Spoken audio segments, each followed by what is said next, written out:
Welcome back to another quick Blender tutorial where we'll be dealing with this particular sci-fi looping wormhole animation. So let's get right into it. We'll start off by opening Blender and deleting the default cube. We're going to add in a cylinder, rotate it on the x-axis by 90 degrees, and then scale it along the y-axis by 10. Once we do that, we're going to tab into edit mode or enter edit mode, and then select the two end faces and hit delete for both those faces. Now we're going to add in loop cuts by tapping Ctrl R and typing 100 to get 100 loop cuts along the edge and double tapping enter to lock them into position. Now we're going to go back into object mode and add in two modifiers. We're going to start off with the subdivision surface modifier and increase the view to 2, and we're also going to change the shading to smooth shading. Then we're going to add in our second modifier, which is going to be a displace modifier. Here we're going to add in a new texture, and then we're going to go to the texture tab and change the type from image to clouds. We also have to apply the transforms. Since we scaled it on the y-axis, you can clearly see that the clouds are stretched along the y-axis. So we hit Ctrl A and apply all transforms. Now we have to change the size of the clouds and make this maybe 1 to get a much softer type of displacement. Maybe 1.5 will work better for what we're trying to do. Now we're going to select the camera and hit Alt G and Alt R to reset its location and rotation. Then we're going to rotate it on the x-axis by 90 degrees. After that, we're going to hit 0 on the numpad to go into the camera view and then move it back on the y-axis to -10 units. Okay, this should place us right at the start of this particular tube. Now, once we have that, let's get into the shading of this particular tube. Before that, we'll just go to the camera settings, viewport display, and increase passport out to 1 so that we don't see what's outside the camera. Now let's go into the shader editor and start off by creating a background. So let's create a new window by dragging from the top left corner and then going into the shader editor. Tap N to remove this and change to the world. In the world, let's add in a gradient texture. Let's go out of camera view just so that we can see the world. Let's add in Shift A, add in a gradient texture, and of course, put that into a color ramp, and then plug that into the color. Of course, the gradient texture, if you have Node Wrangler add-on enabled, which is Edit, Preferences, Add-ons, and then go to Node Wrangler and make sure that you have this checked. All you have to do is hit Ctrl T to get the mapping and texture coordinate nodes. Now we can map this accordingly. So let's rotate this on the y-axis by 90 degrees and also scale it along the z-axis. Also, we'll have to shift it down as well. Just take a look at this. Let's hide this cylinder for now so that we can see what we're doing to the world. So let's just place this at 0.1, nope, 0.01. And that looks pretty good.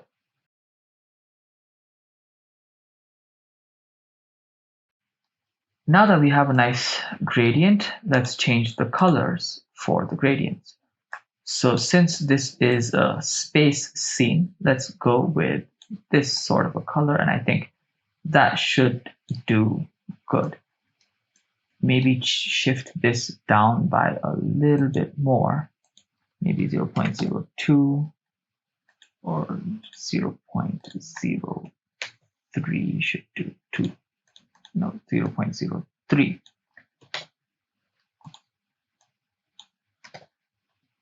All right, now that we have a decent texture, let's put our cylinder back. And now let's deal with the material of the cylinder. So right now, let's add in a new material. and then start messing with it. So the first thing that we want is to have only the bumps be actually visible and the rest not. So because we want it to have transparency, and this is Eevee that we're working in, we're going to have to change the blend mode to alpha blend. Now that we have alpha blend enabled, let's search for the Fresnel node. Now the Fresnel node has a factor output, which we're going to simply put into the alpha. Now the moment we do that and we let Blender calculate, it's going to show through areas. And now we just have to mess around with the index of refraction till we get our desired output. And I think the output can vary based on your preferences. But for now, let's start off with maybe 0.6. Then we'll deal with it as we go. We also will never need this light, so I'm just going to delete it. Okay, now that we have the Fresnel node giving us an alpha, let's start off with the emission. So the emission is going to be somewhat of that sort of a color. So now let's deal with the Fresnel node. Value is very, very close to 1, so like 1.01 maybe. Yeah, so this looks like a pretty good value. So now is when I actually teach something that is really, really useful, which is how to create a mask that goes away from the camera. So right now, the further you go, since we're going to make this looping, we're going to have many of these. So if we just shift D along the y-axis and we just place it perfectly there, maybe go into 7, that's the top view, and then just shift dy again. If you actually look through the camera, it just gets really, really bright the further away we go. So that's why we want only the things that's nearby to be seen and things further away to not be visible at all. So for that, we're going to have to create an alpha mask. And note that, of course, to make this looping, generally, it would have to perfectly merge over here. And in this case, it clearly isn't merging. If you actually look at the texture, they're not a perfect seam, and it isn't perfectly matching. But that doesn't really matter because of the texture that we're using. It will not really be noticeable, and going through the extra effort doesn't seem necessary to me, at least. So let's now deal with this particular material such that the further it goes from the camera, the lesser is seen. So what we're going to do is we have to play with the alpha. And first, we're going to require a gradient texture that moves away from the camera. So let's add in a gradient texture initially. And of course, Control T to get in the mapping and the texture coordinates. Now the texture coordinates, what we're going to do is we're going to take from the camera. And now let's just take a look at this particular gradient texture. So Control Shift click will let us view the gradient. Now that is how the gradient currently is, and clearly that isn't what we want. So let's rotate them to get the correct location. Now the first thing that we need to note is that we're selecting an object, so we have to use the object coordinates and not the generated. So now this is what we're getting. So the first thing is let's rotate it about the y-axis by 90, and then move it along the z by some amount. But since we've rotated about the y, it should be about the x. So this might look fine, but now you see we want the gradient to be much longer. So you see, if you actually look at the gradient, it's really close. So we want this itself to be really, really long. So let's just scale it down on the z by maybe 0.2. And now it's just gone really, really far ahead. So let's take it back on the x. And of course, let's actually scale this down to 0.1, maybe even that's 0.05. All right, and just scale this back by just a bit. So now we get like quite a long texture. So it's visible up to that point and then not any further. If you do want extra control over this, what you could do is you could add in a color ramp right here, and then you could just play around with where this starts and where it ends. So maybe we could just end it a little bit earlier or a bit further. Doesn't really matter. Maybe we could have a little ease in and then just shift this back. And I think this is fine. So now what we need is we need to multiply whatever we've created over here, this particular mask, with the value that we have for our Fresnel. So we're just going to add in a math node, and we're going to change that to multiply. We're going to place it right in there, and we're going to take this factor, place it in here, and take this value into the alpha. Once we have this setup put in, we just have to Control-Shift-Click the principled, and then we'll be able to see what it is as soon as all of the textures load in. And there we go. So now if you feel like, okay, this is still going a bit too far, then we can always just decrease this, and yeah, that should do. Now we have to get the camera to move so that it becomes perfectly looping. So now we pull up the timeline. We're gonna make it maybe a 5-second loop. So just 150 frames at 30 frames per second. So by default, Blender's at 24 frames per second, which is really good for animation, but YouTube's going to make everything 30 frames per second anyway, so it's best to render it out at 30 frames per second.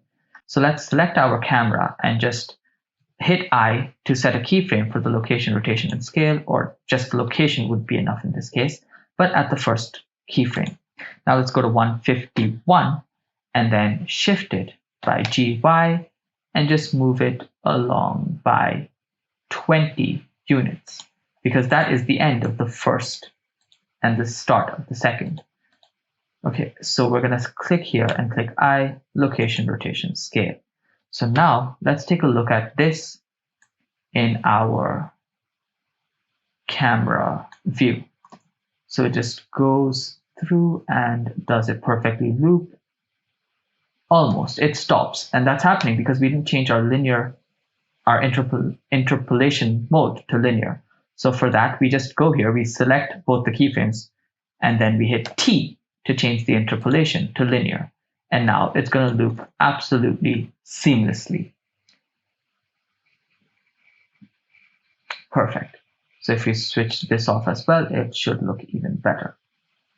And in case you just want to check, make sure that when you hit the up and down arrows over here, you shouldn't notice any visible difference, and then that's how you know that it is a perfectly looping animation.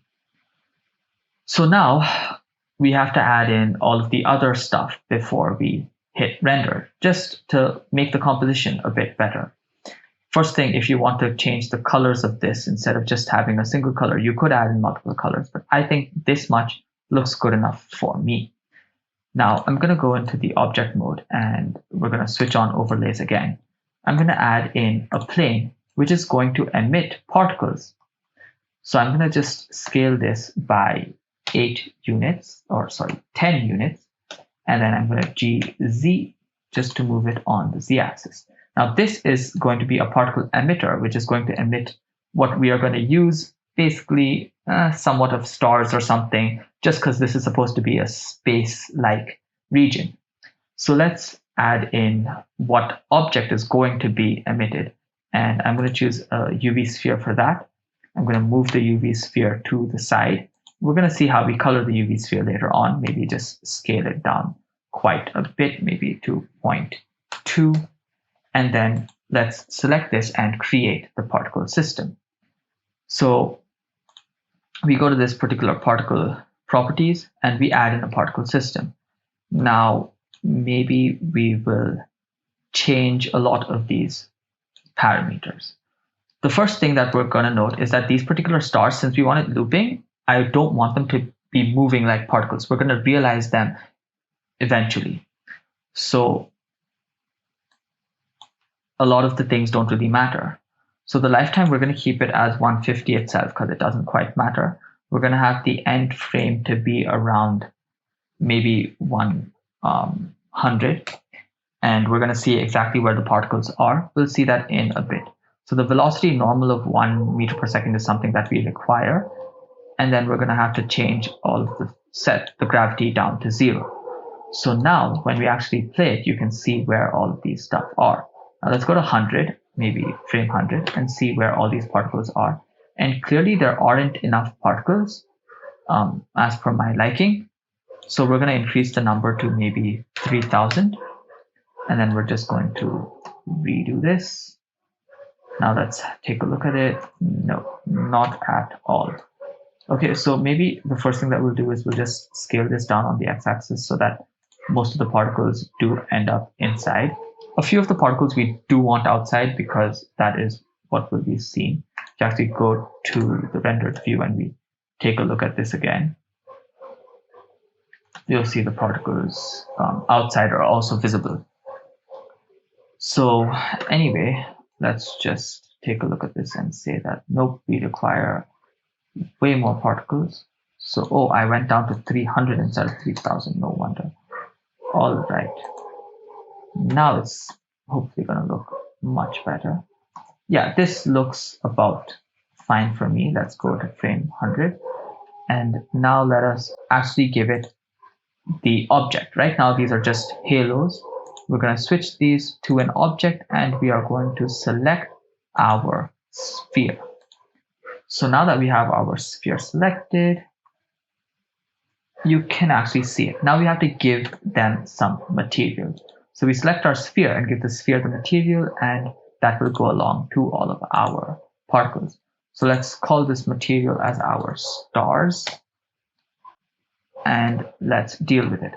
So the first thing is that they're all going to be emissive, but we want each of them to have slightly different colors. So we're going to go with a color ramp, and then we're going to put the color into the emission. Now this color ramp, let's see the colors that we want.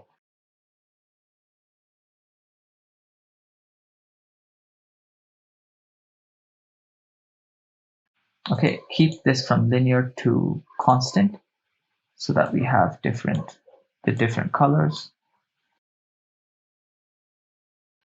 Let's see, this is that. This one doesn't look different enough, so maybe just differentiate it a bit more. And now how do we have each of these particles get their own different colors? We hit Control A and we add in a object info node. Now here from the random, we just put it into the factor, and each of these will get a different color. Of course, as soon as it loads. So if you just want to see it in more action, just look here. That's the type of differences that we're getting. So of course we don't want this to be red, we want this to be slightly greenish. All right, maybe a bit less intense, maybe a bit less saturated. And yeah, so that looks about right. So what we have to do is we have to actually increase the emission strength, maybe make that 5 or something. Let's switch on bloom because we are in Eevee and that's literally free. Let's clamp the value at 4 so that it doesn't go too obnoxious, and then increase the strength, maybe 20. Yeah, 20 looks good. So now that we have all of these different stars as such, maybe we can decrease the overall size as well. So we can just go to the particle settings for this plane. Let's switch off show emitter. Let's just scale this down by another half. And then we just have to redo this so that the simulation happens. Now, the moment we're at about 100, I want this to be the location of all of the particles. This is exactly where they're going to be. So now, what we're going to do is we're going to go to the modifiers panel and make instances real. The moment we do this, for this, we're going to have to select that and then hit make instances real. The moment we do that, it's going to take a while, but then every single particle is no longer going to be a particle system, but going to become individual particles. So we're just going to hit M, we're going to create a new collection, and we're going to call this as stars. Okay, and we hit OK. So now that we have stars, we can just take this entire thing and we can just duplicate linked. And now we have stars 01. We can take stars 01 and select everything in there. So we just select the first one and then we shift select the last one right here. And then we just go GY 10. Nope, 20. So now the moment we have that done, it's going to help with the perfect loop. But that instills the exact same problem that we had earlier. As we look further, there's just way too many stars. So we want the stars that are nearby the camera to be seen. So we're just going to deal with the exact same thing that we did over here. We're going to go to the material. We're going to make it alpha blend. We're going to create another alpha mask. So we're going to create a gradient texture. We're going to hit Control T. We're going to go to object, and the object is going to be our camera. And then we're going to add in a color ramp. We're going to hit the color into the factor and the color into the alpha. So now the moment we do this, only this half is going to be seen, which is the same as last time. Exactly how we rotated it. Rotate on the y-axis by 90 and then move it along the x till you get the number of stars that you desire. I think this much should work. Let's go with 7. Let's go ahead with 7. And yeah, I think this is good enough. There's no worries. And yeah, now it's just to see whether or not it perfectly loops. So the stars actually appear, so does the loop. It feels like it's a really good animation. Now that our instances are real, we don't even need this particular plane. So we can just take the plane and we can delete it. Now that we've deleted it, now this is our final animation. If you wanted to change the colors a bit of this, instead of having a single emission, we could just have a color ramp connected to a noise texture. So Shift A, have some noise. Let's just put that into that. Of course, have this selected to be a nice bright color. And this one, of course, not a black, but a nice blue, maybe a darkish blue. And now we can place that into the emission. Once this loads, you'll be able to see how there's a little bit more contrast to it. Of course, this scale, maybe we would have to like increase or decrease it. Of course, I think it's a decrease it. So let's make the scale 2. Let's see. That's a bit of how you can see a little bit of variation in the colors as well this way. So it's up to you to see what you like and what you dislike and then go ahead with it. But for now, I think this is going to be our final animation. Of course, we can zoom in a bit to see it clearer. And here you go. The stars keep appearing and it's perfectly looping. We did not have to do much to create this particular perfect seamless loop. Even though the cylinders do not perfectly mesh because of the way we've created this, you can't really tell. So the last thing that you have to do is make sure that you select your output folder correctly. Let's just go right here and click accept. And then change the mode to FFmpeg, or I generally use AVI JPEG. It creates a much larger file, but there's zero compression as such. Of course, we can just create an FFmpeg video. We're going to keep the quality at 100%. We're going to make sure that the resolution is right, 30 frames per second.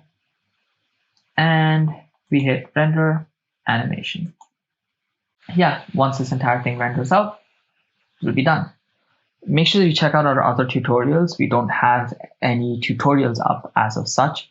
We will be adding quite a few more. And subscribe, stay tuned, ask whatever you want. And that's about it for this tutorial.